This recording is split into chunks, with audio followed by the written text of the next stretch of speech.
Okay, ladies and gentlemen, this is for the Chapter 3, Section 3 unit of our American colonies. This should be about the Middle Colonies. So, if you are listening to this is most likely period 7. We got about halfway through outlining this section on Friday of last week, but we had so many people that were gone to track that those of you guys that were at track should be watching this video here. Some of them we got halfway through here. The rest of you guys need to finish the second half of taking these notes. And then I'll have another video up on this folder also that will deal with Chapter 3, Section 4, the Southern Colonies. Okay, so while you're listening to the video, I want you to get out notebook paper, and I want you taking notes kind of in an outline format, and I'm going to kind of explain that. If you're not exactly sure what I'm talking about, please talk to one of your friends in the class that was here on Friday. We started it in Friday, kind of doing an outline format. I've got it on the board, the marker board in the middle of the room. You can take a look at it. Another way you can do this is take notes in a T-chart format like Ms. Stork has taught you. I guess there's the star that takes place of the Roman numerals that I use, and then there's kind of the dash that takes place of the A's and B's. So if you hear me talk about Roman numerals and A's and B's, that's because that's another method of outlining. But anyways, go ahead and open up this book here, America, History of Our Nation, and we will go into Section 3, which starts roughly on page 77, the Middle Colonies. So open this up here. Now, another thing that you need to make sure that you're doing is your Colonies Brochure. The research is due for those of you guys in 7th period today. So please get that turned in. What I want you to do is take a picture of it before you turn the paper copy in to the teacher. That way you have the paper copy while you're trying to put the brochure together. The brochure then will be due next Monday for you guys in 7th period. 1st, 3rd, and 4th, their brochure is due at the end of this week on Friday.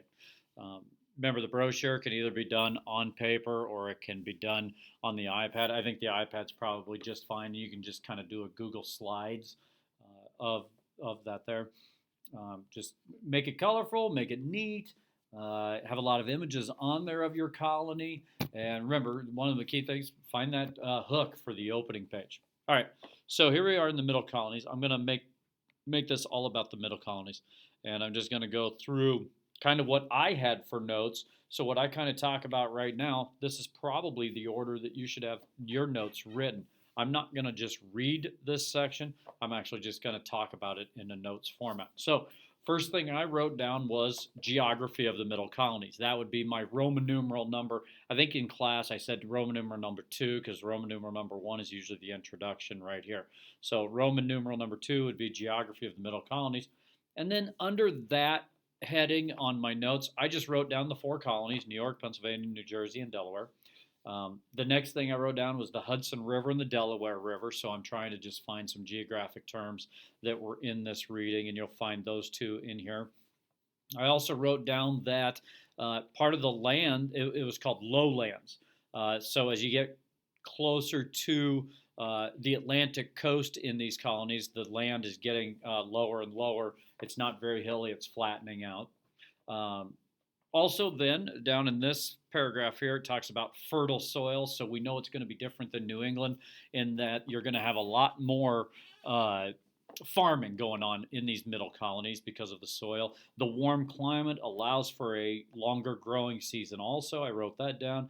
And then the last things I wrote down were some of the crops that you could grow, like wheat, fruits, and vegetables. Then we moved on here to Roman numeral number 3, New York and New Jersey.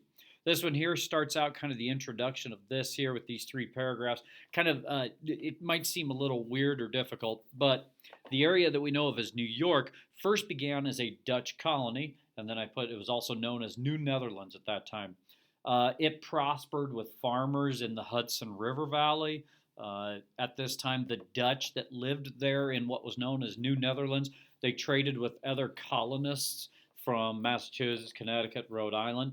But because of that trade, the British government over in England was actually angry. Angry at the Dutch, but also angry at their own colonists because of this whole system of why the colonies were started called mercantilism.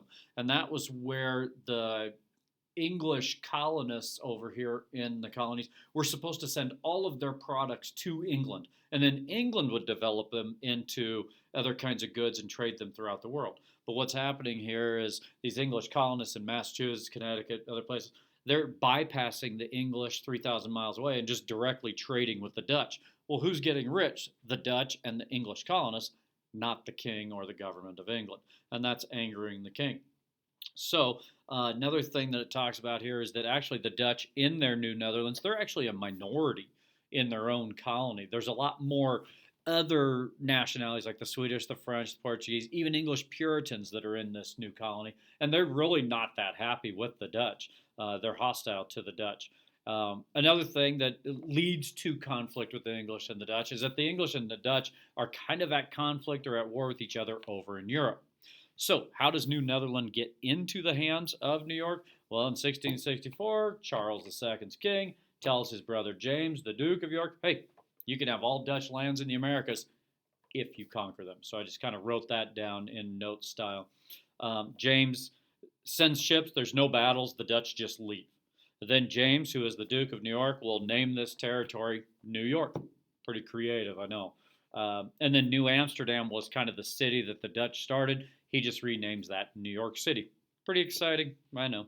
New Jersey, even less exciting than New York. Basically, the Duke of York, James, has a couple friends, Lord Berkeley and Lord Carteret. He just gives them this land. Just gives it kind of, hey, here, thanks for being my friends, thanks for helping me out. And then they're just going to call that New Jersey. Jersey is just a place over in England. Creatively, they now call it New Jersey. All right, now we move over to Pennsylvania and Delaware. This starts out talking about the Quakers, kind of how the Quakers are going to develop this new way of practicing Christianity over in England. They're a new group, sets them apart from the Puritans, sets them apart from the Church of England. It has to deal with basically they're a group that says you yourself are the direct link to God. You don't need some preacher, some priest, a book, all this other stuff. You just need to have your inner reflection, your inner light with God. Another fundamental rule of the Quaker belief was that all people are equal in God's eyes, even women. Women will have some rights within the church also. So this is angering the King of England. One, because these Quakers aren't paying taxes to the Church of England, and so of course the King is going to be angry about this. The Quakers are also speaking out against slavery, which slavery was a part of the British lifestyle, especially in the colonies. So by the 1660s, thousands of Quakers are in England refusing to pay taxes, and the English are trying to persecute these Quakers to get them to stop their practicing of this religion, but it's not working. So by the end here, William Penn, he's a wealthy man that's a friend of Charles II. Charles II doesn't want to kill him or anything like that, but he wants the Quakers out of England. So him and William Penn kind of come up with a deal where Charles says, hey, I've got some land over in this new world, the Americas. I'll give that to you. You can open up your own little colony over there. And that's what's going to happen right here. Roughly in 1681, he receives this land. Penn arrives over there in 1682. So this would be under Roman numeral number, I think 4, I think we're on. This would be the A now, Penn's Holy Experiment. He arrives in 1682, establishes his capital city in Philadelphia, which is also known as the City of Brotherly Love. And then, I really love this part here. He wants to attract settlers to his colony. So he does exactly what you guys are supposed to be doing for that brochure project. He's going to create his own brochure for Pennsylvania to attract settlers. And many people come from all over Europe to his colony. It becomes known as a holy experiment because he really wants to believe in religious tolerance, not just of Christians, but of everyone, not just Catholics or Quakers, whatever. It could be Puritans. It could be from anywhere and everywhere, religious freedom. He also wants to treat the Native Americans fairly. He wants the colonists to buy land from the Native Americans, not just take it. Now, what he wants and what actually happens are two different things, of course. But he couldn't stop everything being bad with the colonists and the Native Americans. But this is also why Pennsylvania is going to become one of the most successful colonies, is because of their tolerance, because of their openness to so many different backgrounds that people want to come to Pennsylvania. And then, of course, Delaware becomes its separate colony, not very exciting either. By 1704, There's a lot of Dutch and Swedes had settled in this area known as Delaware before Pennsylvania had come around or was taken over by William Penn. They just really didn't want to be a part of Pennsylvania. Penn did not want to deal with them, so he pretty much just let them have their own colony. 1704. That's it. Just said, all right, fine, you guys can be on your own. All right, now we go to our last Roman numeral, number 5, growth and change throughout the colonies. Now, most of this will be about Pennsylvania. By the early 1700s, about 20,000 colonists will live in Pennsylvania. At this time, that's the most that lived in one colony. And that was because of their openness, also because of their farming. It was so open to people that are leaving Europe, our farmers wanting land. They're going to find a lot of land in Pennsylvania, and it's good for all kinds of different farming, especially cash crops. Unlike in New England, they could only grow gardens. Here, you could actually grow crops and sell them. And that's why Pennsylvania then and New Jersey are going to be called the breadbasket. Manufacturing is going to begin. You have a lot of food. You have a lot of people coming to this colony or to these colonies. You've got artisans now that are able to open up businesses, all these different types of artisans to help out with the food trade and everything else. All right, here we go. 5A, the back country. Okay, now, a lot of the land along the eastern part of Pennsylvania, New Jersey, Delaware, and places like that had been taken up by those that first settled in those areas. Then, as people keep coming over from Europe, they're going to get pushed further and farther west to what's going to be known as the back country. And the back country is kind of the frontier region extending from like the Appalachian Mountains down from Pennsylvania to Georgia. And it's here that really a lot of these new colonists, so we're talking about people in the mid or the early to mid 1700s, they're going to be pushed out to that frontier land, and they're going to be dealing a lot with the Native Americans. And it's in this back country where they're more small farmers. It's not these bigger farmers and things like that. Many of them are Scotch-Irish. They're going to come to this area. They're going to call these people that were German coming over there, not understanding their language. The Germans would say they were Deutsch. Well, these Scotch-Irish and others thought they said Dutch. And so then that's where you get this term still today about the Germans in Pennsylvania are known as the Pennsylvania Dutch. Not a big deal. But anyways, diverse and thriving colonies would be 5B. It's really this diversity that makes these middle colonies the most prosperous of the three regions. Will you have some prosperity in the South? Of course, but it's very, very few people that enjoy the prosperity in the South and even up in the New England colonies. But here in the middle colonies, you have a much bigger class of people that will get to enjoy in the prosperity. And it's this diversity. It's going to lead to Philadelphia and New York accumulating people at such a rate so they grow. The two cities become bigger cities in this area. And then you have the last thing kind of talking about indentured servants.